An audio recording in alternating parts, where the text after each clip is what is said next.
Hello, happy Monday. So, I hope everybody is having a great day, and I'm having a pretty good day. Today, again, is Monday, so you know how that goes. I'm so glad I got through today, the beginning of the week, my work day. Anywho, I actually am going to give some of my testimony. I have not uploaded any additional videos to YouTube just yet, but I'm going to go ahead and just give some of my testimony on how the Lord inspired me to start this podcast, Beauty for Ashes podcast. So, anyway, I actually am from Georgia, and my parents, they have been married for over 50 years, I believe 53, 54 years now, and there's 7 of us siblings. And having 7 siblings in a household, you can only imagine. And I actually fall dead smack in the middle. So I'm what you call the middle child. So there's 3 over me and 3 under me. But in any household, there's good, the bad, and the ugly. And I don't take anything. Of course, you wish you could change some things, but I mean, there's no family that's perfect. I love my family. I love my mother, my father, and all of my siblings. But just fast forwarding, like I said, 7 siblings, mom and dad. They raised us the best they could with what they had. The tools that was given to them. No marriage is perfect. So anyway, with me, I always, was one of those kids, or as a kid, that, always was trying to kind of love on other people, help other people out. I guess be kind in whatever capacity I could be.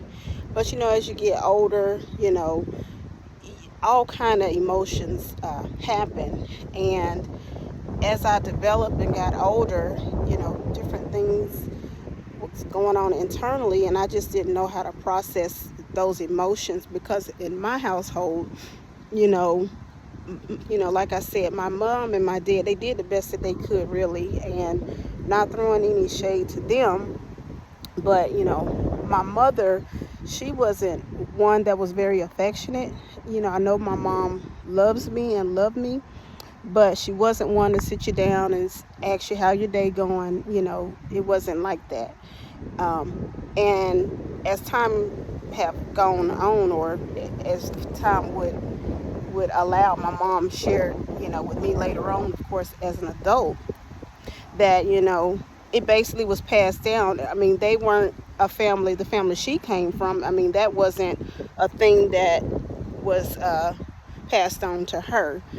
So, but my dad's side of the family, they were more so affectionate. And my dad, he was one of those folks that, he would love on you, hug you, tell you he loves you. He would tell us that he loves us. And, but again, I knew both of my parents loved me. But as far as helping me to understand on the inside, like I said, my emotions, that just wasn't available to me. So there were certain expressions, I just didn't know how to express myself in certain ways. I do remember, as I gotten a little older, and y'all forgive me, I'm at a park, and I'm at a park bench, and ants. I'm not one of those girls that, be hollering and stuff, when ants and stuff, certain bugs, I will holler. But ants, I can kind of deal with them. I'll knock them off. But those fire ants, that's another level. But anyway, I'm sorry, that was just a distraction. Anyway, let me refocus. So, like I was saying, I didn't know how to process my emotions. So, as I gotten older, I remember, going through middle school and everything, and just going through the motions pretty much. And I'm not gonna go through every single thing that I went through, but time will allow. One day I'll be able to go through everything. But right now, sorry, I just knocked another little bug off of me. I might need to move, y'all. But anyway, so you know, I'll just go back to middle school, going into high school. And I remember around that time, I actually ended up moving in with my godparents. And, they had 3 girls. They have 3 girls. And, my godparents, they were always like a second set of parents to me. They always loved on me and everything. But I actually moved in with them my ninth grade year. And I wasn't used to,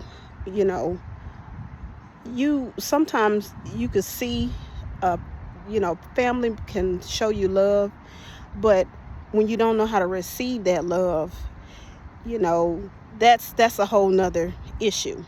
So when I actually moved in with my godparents, I noticed that my godmother would talk to my god sisters. And my goddad, he was in the army. He's retired now, but he would talk to them as well. But more so was my godmom, but he would too. And they would be asking me, "Nay, how you doing?" And just talking and stuff. And that's fine. It was no problem with that. But if it was like more questions, like my godmother asked me something more, I guess, more intimate. When I say intimate, something that has to do with how you feeling, or about boys or something of that nature, it would be uncomfortable for me. And that's because I just never experienced that in my own household, from where I was raised. So, when it came to talking about sex and your period and all of that stuff, you would think that, okay, she's a girl, that's something, that you should be okay with talking about. But nope, not in my household. It's just something that you just had to figure out. You weren't, like I said, my mom, of course, she would buy you, if you need pads and stuff. But I never had those talks, So anyway, so with my godparents, they were more open with my god sisters. And, I love my godparents, and I love everything that they done for me. Like I said, they're a second set of parents, and they are a true example of what a godparent is. Some people say I'm your godmom, I'm your goddaddy, and that's it. It's just a name only. But anyway, so if you have any godchildren out there, try your best to be a part of their life, because their parent chose you for a reason. So that's just a side note.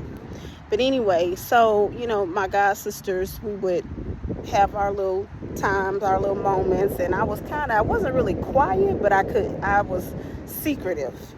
I could be secretive, very secretive. And that's something I struggle with now. I'm not as secretive, but, I can be when it comes to certain things. I just feel like, you shouldn't tell everybody everything, which is true. But there's some things you don't have to be secretive about. It's okay to talk about certain things. But anyway, so, there were times when, just like any teenager, we would be sneaking out the house or something like that. I remember one time, one of my god sisters, we stole my goddad's Toyota Celica. I don't know how if y'all remember the Toyota Celica, but anyway, we was trying to get up a hill, and it was a stick shift, and we couldn't get up this hill, and we had a fit. But anyway, that's just one of the silly things that we did. But anyway, as time would have it, I ended up joining the basketball team, and I played for Spencer High School, and I enjoyed it, But, seemed like the devil is not seem like just like God has a plan. He's trying whatever he can do to snuff out that plan, and whatever that is that God have for you. And what I meant by that was, any positive activity that you try to involve yourself in, of course, the devil gonna have something alternate for you, an alternate plan or a trap if you're not careful. So you just have to be careful of the company you keep as a young person.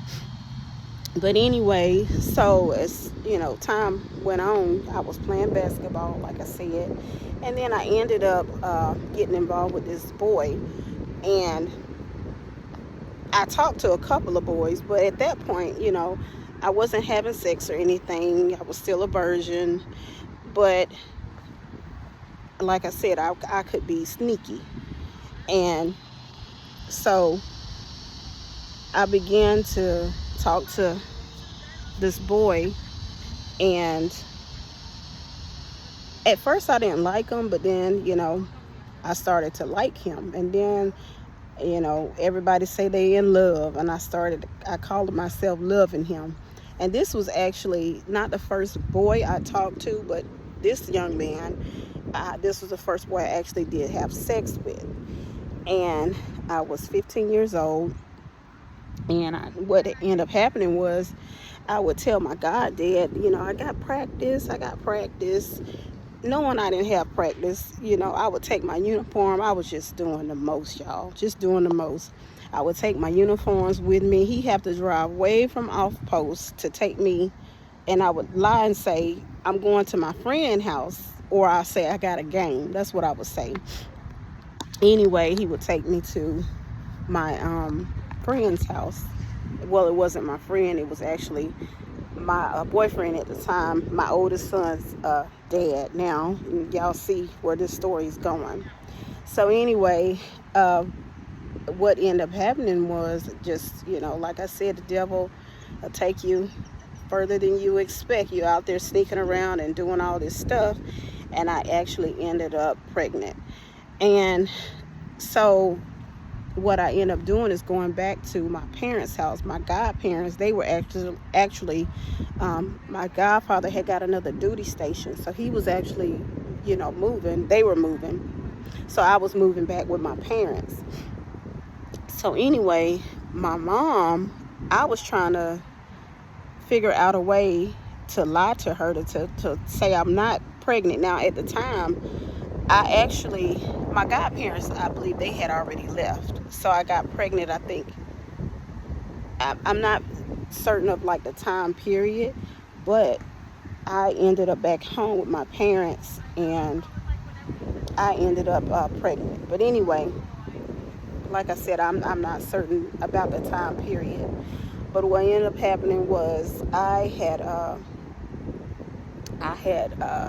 your period stopped. My period was stopped. It stopped. But I was still very active. I was still trying to do everything because in my mind, I didn't want to be pregnant.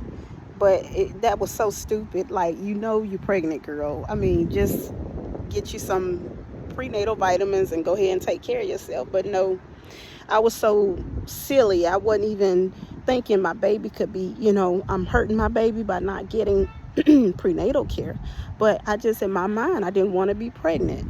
So what I ended up doing, I was still trying to, play basketball. I would work out because that was a time when I worked out all the time.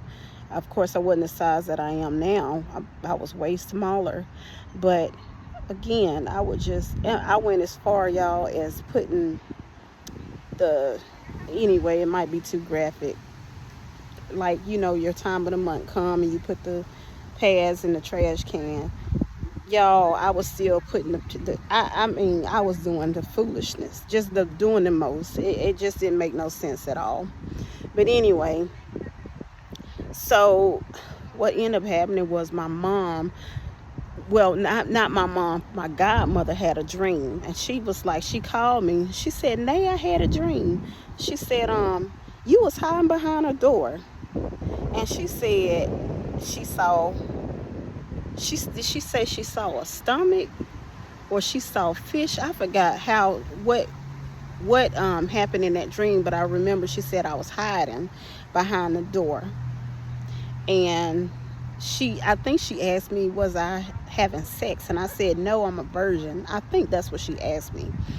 But anyway, just steady lying, y'all. So my mom, she ended up taking me to a clinic. And y'all, when I say I lied, my soul just lied to, I couldn't lie no more, y'all. My mom had me in this clinic, and the doctor back then, everything is kind of different now. So all the questions they asked me, I said no. And then when they said, "Are you a virgin?" y'all, I was so silly. I said yes. I could have. Now y'all know. I mean, even if I wasn't pregnant, which I was, but I knew I wasn't a virgin. So that's just, anyway, y'all. Let me finish with the story. So my mom is in there having a fit, y'all. If y'all could have seen her, she was having a fit. She steady telling the doctor, her name was Dr. Alfred. I still remember her name. And she kept telling Dr. Alfred, Doctor, I know my child. I know my child. And she said, "Well, mother, we can't force her," because they were trying to give me a test, and they were trying to give me a pap smear.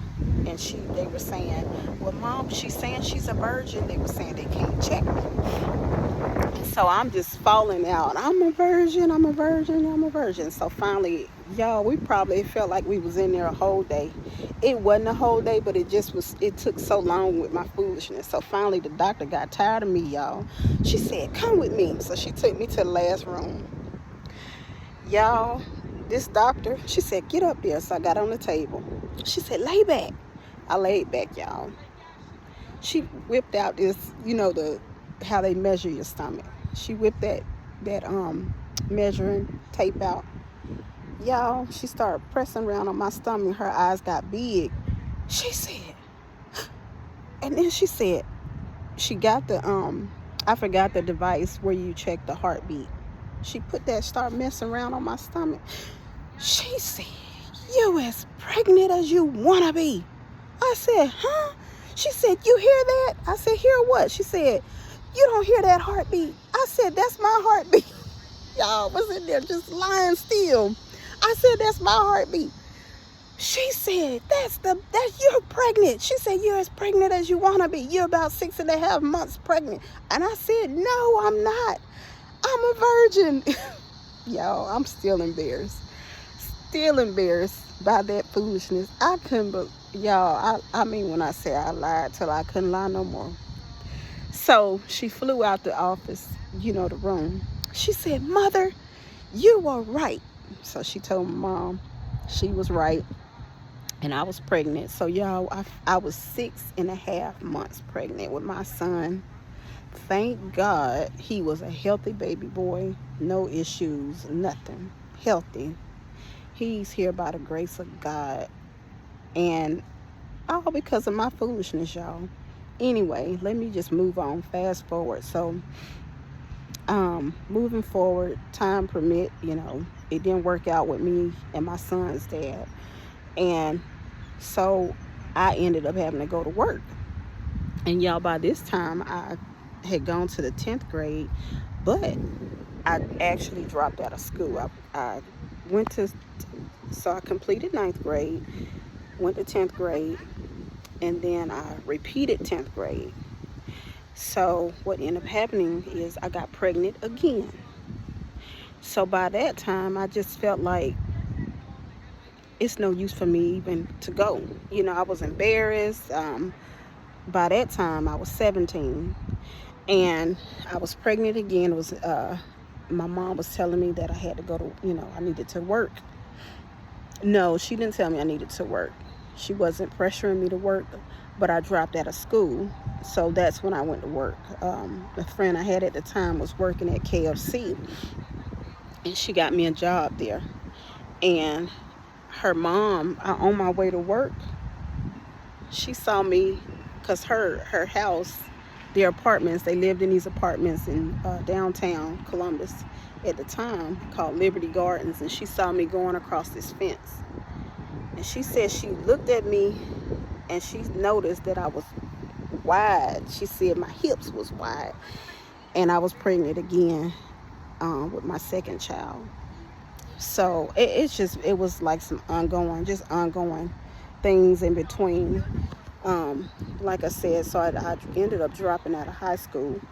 Um, and it was just, in my mind, I was like, I'm just gonna work at KFC, and I'm gonna just work my way up.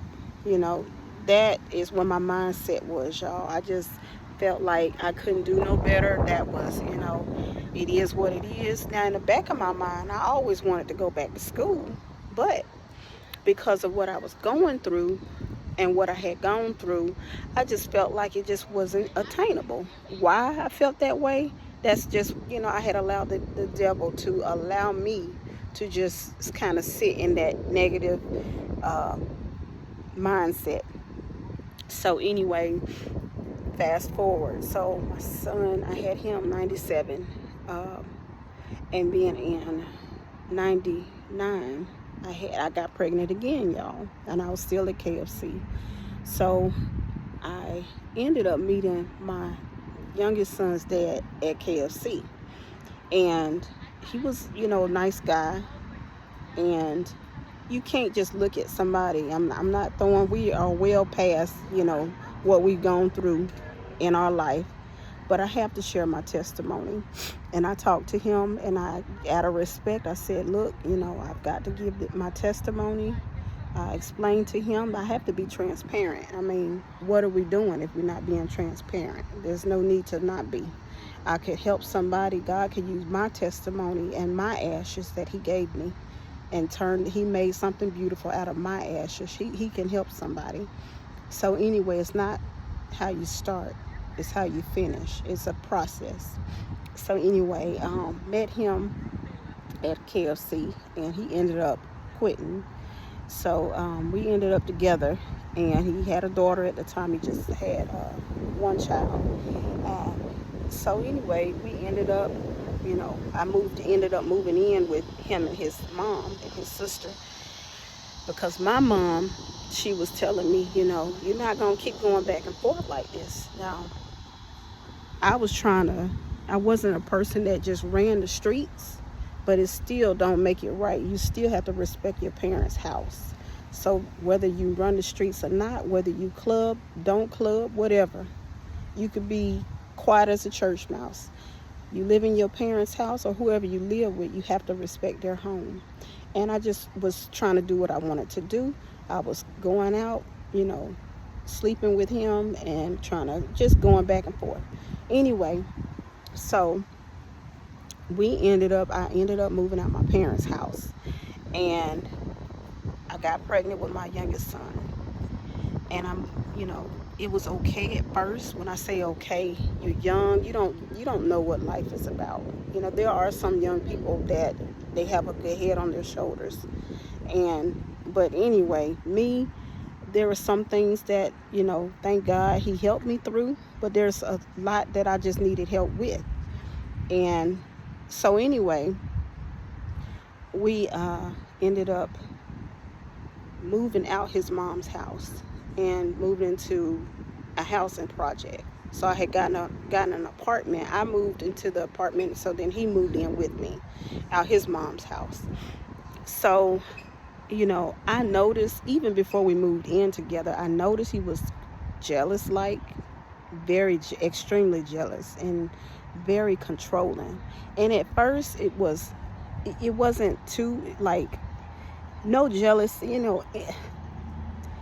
Sometimes you could see red flags and you don't even realize a red flag. I mean, that's just how naive I was. My mindset at the time.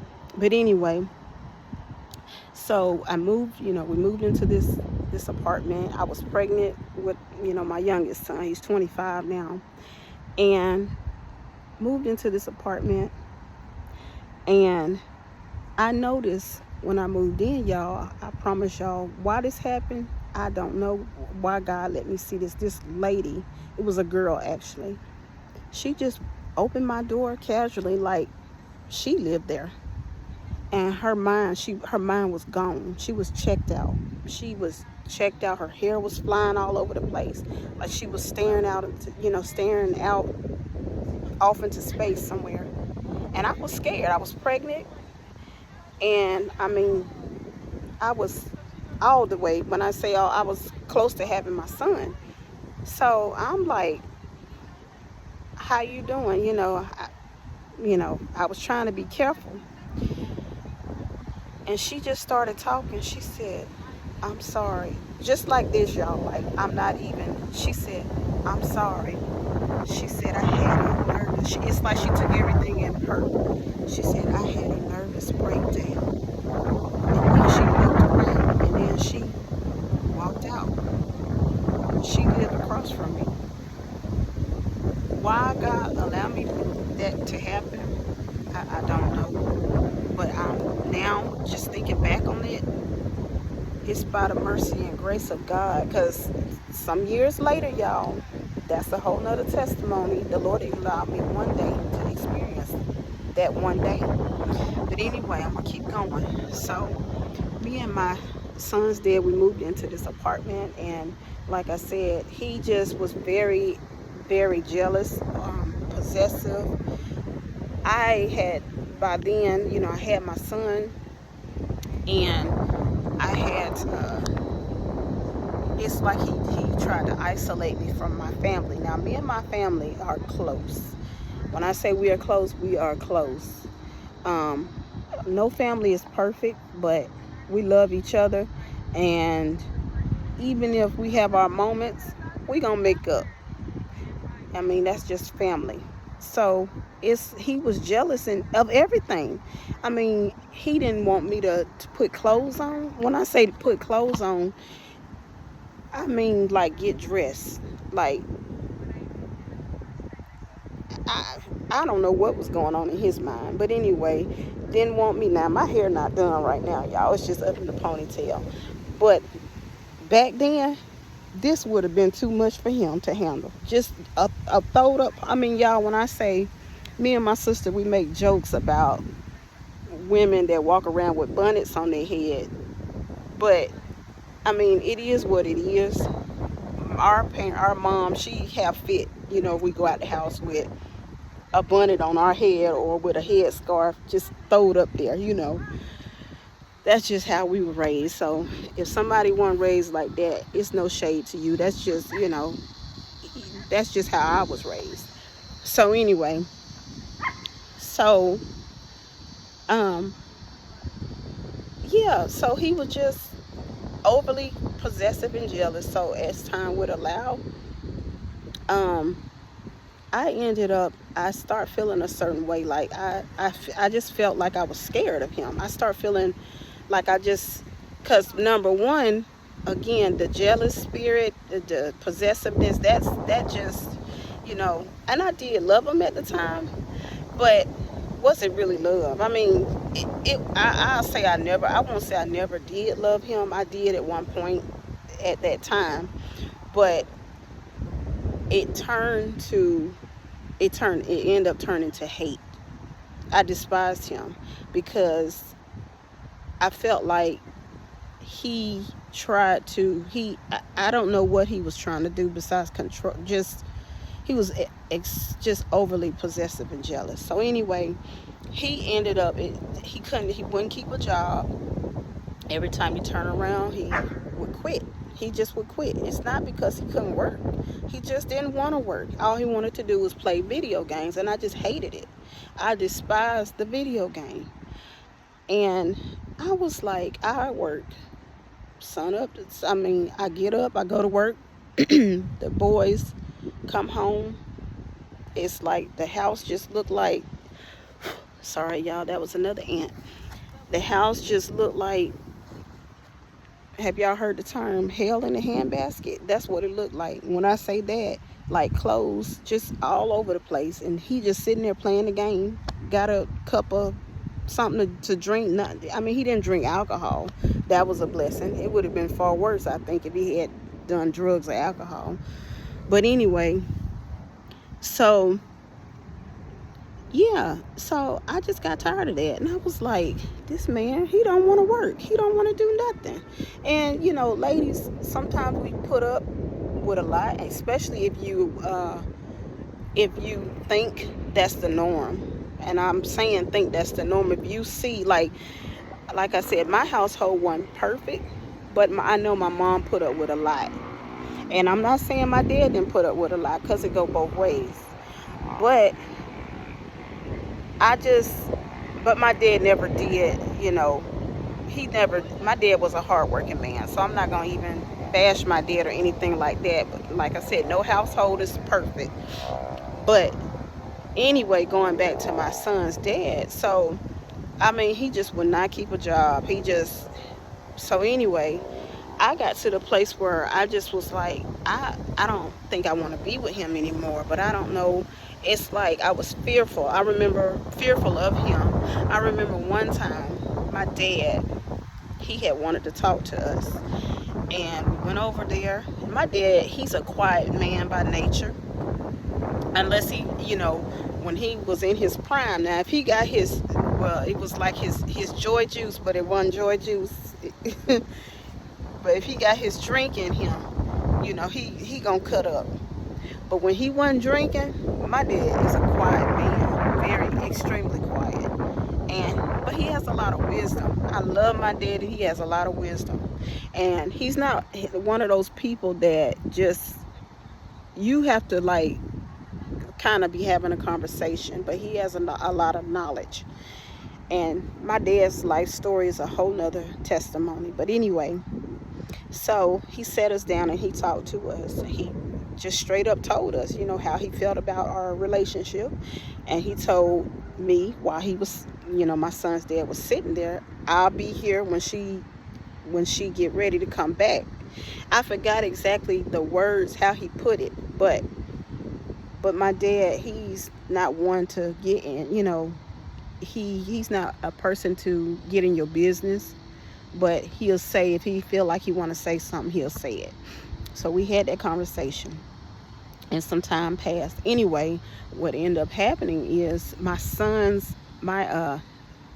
cousin, my child's father cousin lived a couple of doors down, and she was going through her own situation, but she was a friend of mine, and she was I was thankful to be able to have an outlet, to talk to somebody. And I remember my son's friend, usually men don't get involved when it comes to certain things, but sometimes if a person know you and they see something, and I don't know if he ever said something to him or not. This is one of his best friends, and he told me, one of his friends told me one day, he said, you can how did he say it, you don't have to put up with this. And he wasn't trying to come on to me or anything, but he could clearly see that situation was just bad. And he know his friend, so I don't know what his friend said to him, but he could see me, and he could clearly see I wasn't happy. So anyway, so fast forward. So me and my cousins, my husband, she's like my cousin too, but so me and Mickey, we was walking one day, and we decided to take a walk. And I was just talking to her about the relationship or whatever. And she was trying to encourage me, like, to leave. And I don't know what had happened, but anyway, y'all, before I could even get back, he just came out of nowhere. I don't know how he found me, I don't know. But he said, I thought I told you not to leave the house, like I'm a child. That's how he said that to me. And so I just put my head down and I said, Mickey, I'll talk to you later. But y'all, in my heart, I knew that our relationship was over. I was just tired of the relationship. I was tired of him, and I just knew I didn't want to be with him anymore. So what ended up happening is we walked to the house, and he was talking. Have you ever talked to somebody and you just tune them out? You don't hear nothing. It kind of sound like wah, wah, wah, wah, like Peanuts, like the teacher, wah, wah, wah, wah, wah. That's what it sounded like to me, y'all. And I'm so serious. I just didn't want to hear him. I was just disgusted. I don't want to be with you no more. I just was over. over that relationship. So, y'all, what ended up happening is all of a sudden he said, what are you saying? You don't want to be with me no more? Now, what he said before that, like I said, y'all, I don't know what he said. I just know I heard that part. And so I turned and looked at him. He said, you don't want to be with me no more? And he had a look in his eyes like he was going to kill me. I mean, that's what he looked like. So I said, I got everything in me. I said, no, I don't want to be with you no more. Y'all, before I knew it, he had then jumped. Now, right before he jumped on me, I looked while he was talking. This was another thing, because I felt like something was finna happen. I didn't know what was finna happen, but I was kind of looking, scanning the room. We was in the kitchen, and I was sitting on my deep freezer in the kitchen. And so my mom, them, I had borrowed a knife from their house. It was a big brown knife. That knife was so big, y'all. It was big. So anyway, I ended up scanning the room. I saw that knife, and I was just trying to, anything that looked like, he might try to use it. I just felt like he just looked like he had hate in his eyes, like he was gonna kill me or do something to harm me. So what ended up happening was he asked me, what, you don't want to be with me no more? What you saying, you don't want to be with me no more? And I looked at him, I said, yes, I don't want to be with you no more. Why did I say that? But it was the truth. When I tell y'all, he just jumped on me and when I say he beat the living daylights out of me like a stranger off the street, I can't explain it, but he beat